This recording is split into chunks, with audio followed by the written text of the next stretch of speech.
नमस्कार, प्रभा साक्षी पॉडकास्ट में आप सभी का स्वागत है। आज के इस पॉडकास्ट में बात करेंगे कि सख्त आईपीएस रहे लाल दुहोमा अब बनेंगे मिजोरम के सीएम। इंदिरा गांधी हुई थी इम्प्रेस, जाने इनके बारे में। तो आइए सुनते हैं आज के इस पॉडकास्ट को।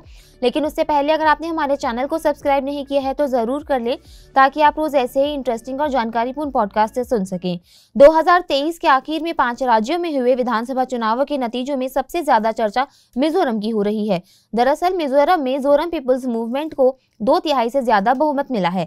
इसके साथ ही वर्षों से राज्य में चली आ रही कांग्रेस और एमएनएफ सरकारों को जो परंपरा रही है वो भी टूट गई है।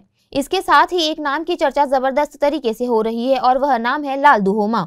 लाल दुहोमा जोरम पीपल्स मूवमेंट के प्रमुख हैं और कहीं ना कहीं इन्हीं के नेतृत्व में पार्टी 27 सीटों पर जीत हासिल करने में सफल हुई है।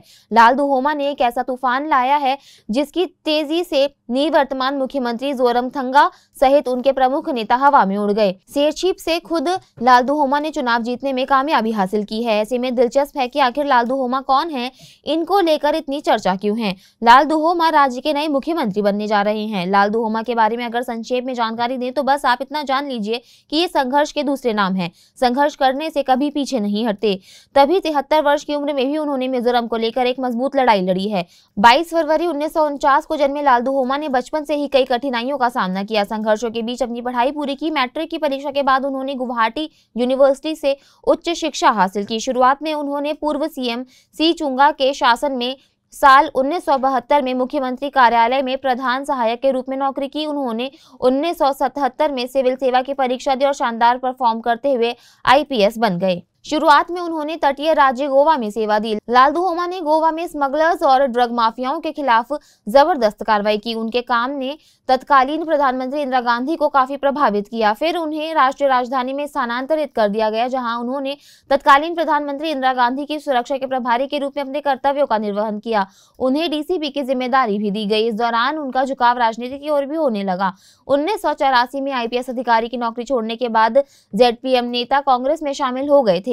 लाल दुहोमा ने पहली बार 1984 में कांग्रेस के टिकट पर मिजोरम विधानसभा चुनाव लड़ा, लेकिन पीपल्स कॉन्फ्रेंस पार्टी के उम्मीदवार लाल मेंगथंगा से 846 मतों के अंतर से हार गए। उसी वर्ष उन्होंने कांग्रेस के टिकट पर लोकसभा चुनाव लड़ा था और निर्विरोध चुने गए थे। तत्कालीन मुख्यमंत्री ललथन हलवा और कुछ कैबिनेट मंत्रियों के खिलाफ साजिश रचने का आरोप लगने के बाद जेडपीएम नेता ने 1986 में प्रदेश कांग्रेस अध्यक्ष पद से इस्तीफा दे दिया और पार्टी छोड़ दी।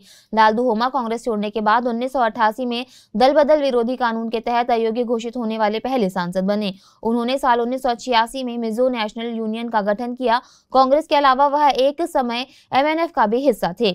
उन्होंने अपनी पार्टी जोरम नेशनलिस्ट पार्टी बनाई थी और जेडपीएम के गठन में भी महत्वपूर्ण भूमिका निभाई थी। राज्य 2018 के विधानसभा चुनाव में लाल दुहोमा ने 2 सीट शेरछीप और आइजोल पश्चिम प्रथम से चुनाव जीता था। उन्होंने शेरछीप से निवर्तमान विधायक और 5 बार के मुख्यमंत्री ललथन हवला को 410 मतों के अंतर से हराया था। लाल दुहोमा ने बाद में आइजोल पश्चिम प्रथम सीट छोड़ दी और शेरछीप से विधायक बने रहे। आज के लिए इतना ही। अगले पॉडकास्ट में किसी और मुद्दे पर देंगे आपको विस्तृत जानकारी। तब तक के लिए जुड़े रहे प्रभा साक्षी के साथ।